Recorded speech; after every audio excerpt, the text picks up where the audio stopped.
the book of Haggai or Haggai. It's really simple. It's 2 chapters. It's 38 verses. We'll be able to cover it in one video together. It takes place somewhere around 500 BC, maybe 520, 525, somewhere in that range. Historians believe. And basically what's taking place is there's this desire to rebuild the temple. And for those of you, to give you a little refresher in Bible history, they were taken out in exile. The Israelites were moved out into Babylon, and there came this time where they came to rebuild the temple.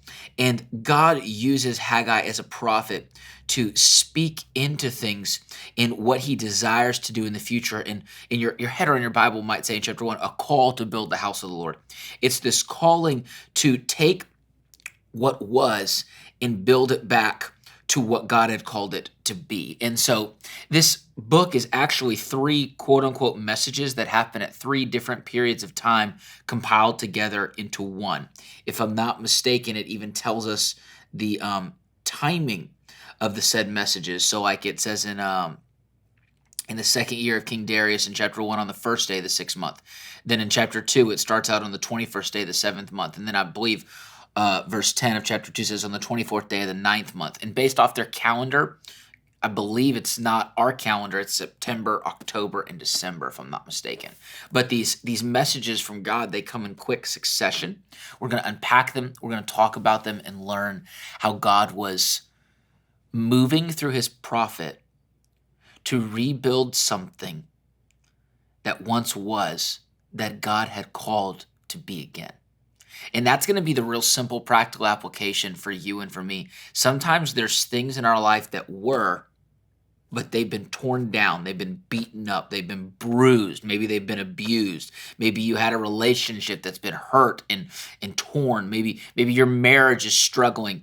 I believe that God can take something that once was, rebuild it, and make it into something greater than it was before. And the Bible phraseology would be this: the latter days can be greater. The glory of the latter days can be greater than that of the former, because God can take things that are broken and he can breathe fresh life on them. Let's dive into the book of Haggai.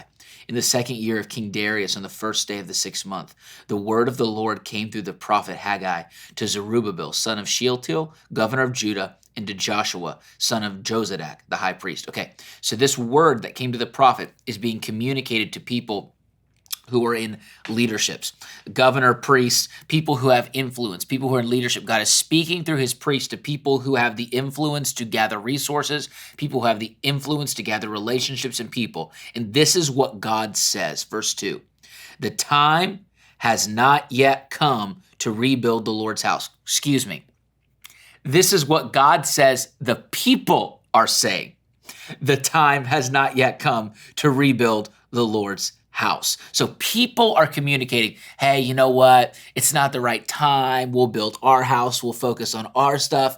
It's not time to go focus on God's house. But verse 3 says, the word of the Lord came through the prophet. Is it a time for you yourselves to be living in your paneled houses while this house remains a ruin? So what was taking place? The people had given up on building God's house, and the people were all focusing on building their house. The principle, the application for you and I today is this: there's nothing wrong with taking care of your family. There's nothing wrong with taking care of your home, but not at the expense of neglecting God. And as we build our home, we're also called to build his house. So God has called us as men and women to focus on our family, to focus on our home, to focus on the calling that he's called us to, but also to focus on his church and the calling that we have as his church. And he says in verse 5, now this is what the Lord God Almighty says: give careful thought to your ways, for you have planted much but harvested little. You eat, you consume, but you never are full. You drink, but never have your fill. You put on clothes, but are not warm. You earn wages only to put them in a purse with holes in it. Your money, it falls through bags. It's all fading away. Basically, God is beginning to paint this picture that because you've neglected me, There's things in your life that are not going right. And sometimes people think, well, I can do better on my own if I'm fully focused on myself. And the reality is no. God says you can do better if you focus on me and what I've called you to focus on. Seek first the kingdom of God or the kingdom of heaven, and all these things shall be added unto you. Seek what I've called you to seek, and I will preserve. Did he not say to Abraham in Genesis 15, I will be your shield, your covering, and your exceeding great reward. And you might say, well, how does that apply to me? Well, Galatians tells us, if not mistaken, chapter 3, the Bible tells us that we who are in Christ are also sons of Abraham. And the Bible says heirs according to the same promise. The promises of Abraham, the promises of God apply to you and to me. He can be our shield and our exceeding great reward if we focus on him. So God says, give careful thought, verse 7, to your ways. Go up into the mountains and bring down timber and build my house so that I may take pleasure in it and be honored, says the Lord. You expected much, but see, it turned out to be little. What you brought home, I blew away. Why? Declares the Lord. Because of my house, which remains a ruin, while each of you is busy with your own house. Therefore, because of you, the heavens have withheld their dew and the earth its crops. I called for a drought in the fields and the mountains, on the grain, the new wine, the olive oil, and everything else the ground produced, on people and livestock, and all the labor of your lands. God basically says, because you have chosen to turn away from me and not focus on me, I have withheld, or I am in essence not giving you all that I could. The greatest illustration is this. It's a relationship. My wife and I, we're in a relationship, and if I withhold myself from her, there's going to be tension in that relationship, and she might in turn find herself withholding things from me. And in that relationship, it won't be strengthening, it will be weakening. And God is telling Israel, I'm withholding things from you. Why? To get your attention. To get your attention. Sometimes in your life and in my life, God will withhold things from our life, not because he wants to be mean, not because he wants to hurt us, but to get our attention. Because if everything's going perfect, sometimes we'll continue to ignore a loving God, and we'll lie to ourselves, and we'll say, well, I can handle this. I can do this all in my own strength. And God's like, no, you need me. And so in love, God withheld things so that they would need to turn to him. Verse 12. Then Zerubbabel, son of Shealtiel, Joshua, son of Jozadak, the high priest, and the whole remnant of the people obeyed the voice of the Lord their God and the message of the prophet Haggai, because the Lord their God had sent him, and the people feared the Lord. The people heard this word from God. They heard this whisper from heaven, and it says that they obeyed. The Lord requires obedience over sacrifice. God is looking for us to obey him.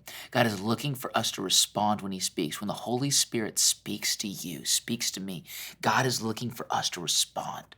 God's not wanting to waste his whispers. His whisper is the wisdom of heaven, and he desires that we would take it and that we would run with it. Then Haggai, the Lord's messenger, gave this message of the Lord to the people. I am with you, declares the Lord. So the Lord stirred up the spirit of Zerubbabel, son of Shealtiel, governor of Judah, and the spirit of Joshua, son of Jozadak, the high priest, and the spirit of the whole remnant of the people. They came and began to work on the house of the Lord Almighty their God on the 24th day of the 6th month. Okay, that's chapter 1. Now, here's the second message. Chapter 2. In the 2nd year of King Darius, on the 21st day of the 7th month, the word of the Lord again came through the prophet Haggai. Speak to Zerubbabel, son of Shealtiel, governor of Judah, to Joshua, son of Jozadak, the high priest, and to the remnant of the people. Ask them, who of you is left who saw this house in its former glory? How does it look to you now? Does it not seem to you like nothing? But now be strong, Zerubbabel, declares the Lord. Be strong, Joshua, son of Jozadak, the high priest. Be strong, all the people of the land, declares the Lord, and work, for I am with you, declares the Lord. Sometimes God looks at us and he tells us, listen, I'm with you, but you're going to have to work. Why? Because faith without works is dead. And in your life and in my life, God wants to be at work. Just as it says in the book of Galatians, that God was working in Peter, God was working in Paul, God was working in the apostles, the disciples. God is at work in us, and God is at work in his people. Verse 5, this is what I covenanted with you when you came out of Egypt, and my spirit remains among you. Do not fear. He says, I haven't left you. My spirit is here. Do not fear. This is what God says. In a little while, I will once more shake the heavens and the earth, the sea and the dry land. I'll shake all the nations, and what is desired by all nations will come, and I will fill this house with glory, says the Lord Almighty. The silver is mine, the gold is mine, declares the Lord. The glory of this present house will be greater than the glory of the former house, says the Lord Almighty. It's gonna be better. You might not see it right now, but it's going to be better. Hebrews 11 shares with you and I all these things that the men and women in the Old Testament did by faith, but that they didn't receive the fullness of the promise because what God had for them in the future was better. Hebrews 11 closes out. God has better still for us. And he says that in this place, I will grant peace, declares the Lord Almighty. In Jesus, he himself is our peace, who tore down the wall of hostility, who did for us what we couldn't do for ourselves. And God would begin to bless them. In the third message, verse 10, on the 24th day of the 9th month in the 2nd year of Darius, the word of the Lord came to the prophet Haggai. This is what the Lord Almighty says. Ask the priest what the law says. If someone carries consecrated meat in the fold of their garment, and that fold touches some bread or stew, some wine, olive oil, or other food, does it become consecrated? The priest answered, no. If a person defiled by contact with a dead body touches one of these things, does it become defiled? The priest replied, yes. Then Haggai said, so God is making a point. God is showing them things in the law. God is making a point. Verse 14, we're going to get to it. So it is with this people and this nation in my sight, declares the Lord. Whatever they do and whatever they offer there is defiled. Now give careful thought to this from this day on.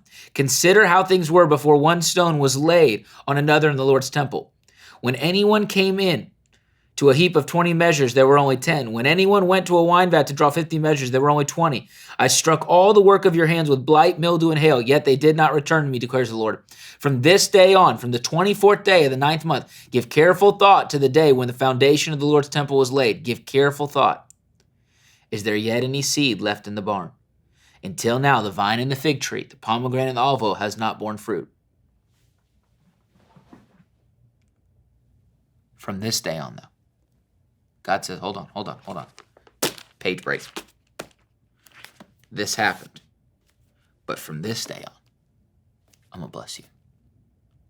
And sometimes in your life and in my life, to receive a blessing from heaven, we have to take the first step of faith. And the faith has been deposited in you. The Bible says, looking unto Jesus, the author and the finisher of our faith. God started it, God will finish it. God has given to each of us a measure of faith. But there comes a time in our life where God will say to us, I need you to do this. I need you to take this step of faith. Well, God, I can't because I don't have what I need. God, I can't because I don't have the resources. God, I can't because I don't have the relationships. God, I can't because I don't feel like I'm blessed. Okay, I need you to take the first step. If you take the first step, I'll bless you. And whatever that looks like in your life, it could be in your marriage, it could be in your relationships, it could be in your finances, it could be whatever. It could be in your career, your workplace, whatever. I need you to take the first step.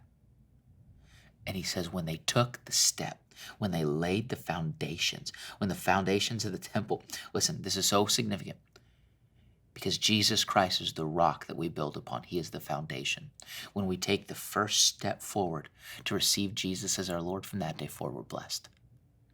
But in areas of our life, in pockets of our life, when we take the first step forward by faith, when we step forward by faith in our marriage and put Jesus first, I believe that God commands a blessing. And we have to be so intentional to commune and relate with God so that we can hear from the Holy Spirit, because he says, my spirit remains with you. You don't need to fear. If God's spirit is with us and speaks to us and his word reveals things to us, maybe even as we're unpacking this 2-chapter book from thousands of years ago, maybe God, by the power of the Holy Spirit, is prompting on your heart, hey, there's something that you didn't take a step on. And God's like, hey, take the step. Because from this day forward, I want to bless you. Let's close it out. Verse 20. The word of the Lord came to Haggai a second time on the 24th day of the 2nd month. on the 24th day of the month. Tell Zerubbabel, governor of Judah, that I'm going to shake the heavens and the earth. I will overturn royal thrones and shatter the power of foreign kingdoms. I will overthrow chariots and their drivers. Horses and their riders will fall, each by the sword of his brother.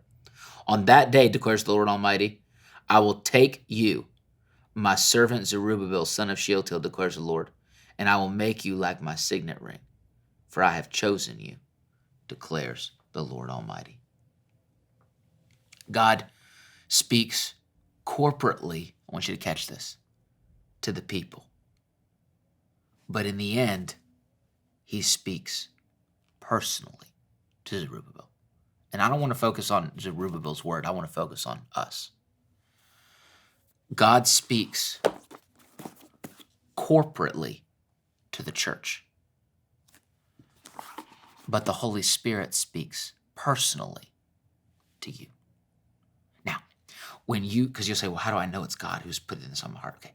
God does not change and his word does not change. So God will not violate his word. So if you feel that you heard something personally that goes against what God has said corporately, that's not God. That's you. Or that's the enemy trying to work in you. But if you hear something personally that you then read in the scripture and it lines up corporately, and there are leaders, men and women in your life who speak with authority, spiritual authority, pastors or small group leaders or whatever, they can confirm it as well, then that's things sounding right to us and the Holy Spirit. God is confirming things in your life and in mine. God doesn't just speak to us corporately. He speaks to us personally. God doesn't just bless Israel. He can bless your family. God is for us. And here's the scripture. We'll close with this. If God be for us, who can be against us? Be blessed today.